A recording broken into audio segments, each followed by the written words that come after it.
Zee 24 तास एक पाऊल पुढे। हरिशंकर मौर्य हा या किडनी रॅकेटचा मास्टरमाइंड होता। तो उत्तर प्रदेशातल्या एका शाळेत शिक्षक पदावर कामाला होता। मात्र तो आपल्या मिळकतीवर समाधानी नव्हता। सुरुवातीला त्याने एका रुग्णालयाशी चांगली ओळख निर्माण केली आणि आपल्या साथीदाराच्या मदतीने त्याने हा धंदा सुरू केला।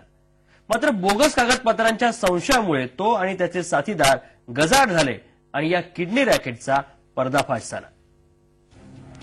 पंजाब आणि उत्तर प्रदेशात पसरलेल्या किडनी रॅकेटचा खळबळजनक खुलासा झालाय आणि पोलिसांच्या म्हणण्यानुसार हरिशंकर मौर्य हाच तो किडनी रॅकेटचा म्होरक्या आहे। पोलिसांनी दिलेल्या माहितीनुसार आरोपी हरिशंकर मौर्य हा उत्तर प्रदेशातल्या एका शाळेत शिक्षकाची नोकरी करायचा।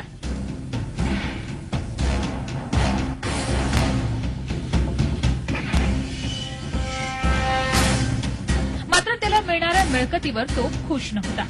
यासाठी त्याने एक अफलातून शक्कल शोधून काढली आणि त्यानं किडनी विकण्याचा धंदा सुरू केला।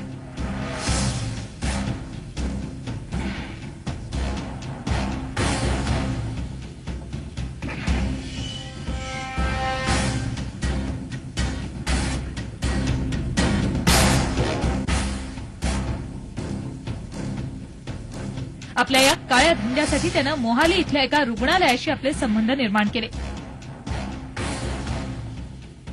हे तेच हॉस्पिटल होतं जिथे किडनीची विक्री केली जायची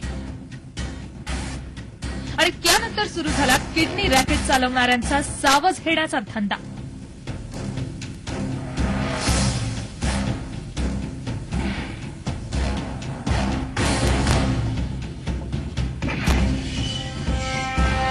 आरोपी हरिशंकर हा अत्यंत चलाक होता।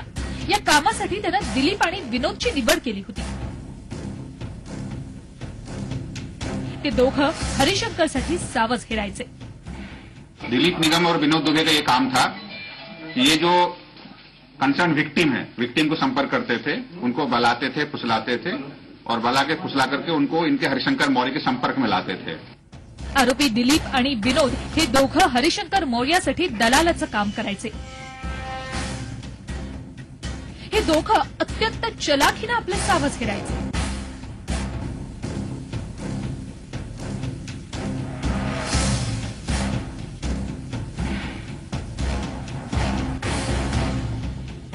यासाठी त्यांनी खास शक्कल शोधून काढली होती।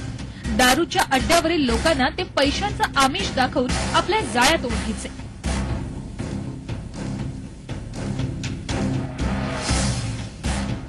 त्यांना छोटी मोठी शस्त्रक्रिया करण्याचं आमिष दाखवून हे दोघं त्यांना 1 ते 3 लाख रुपये देण्याचं आमिष दाखवायचे।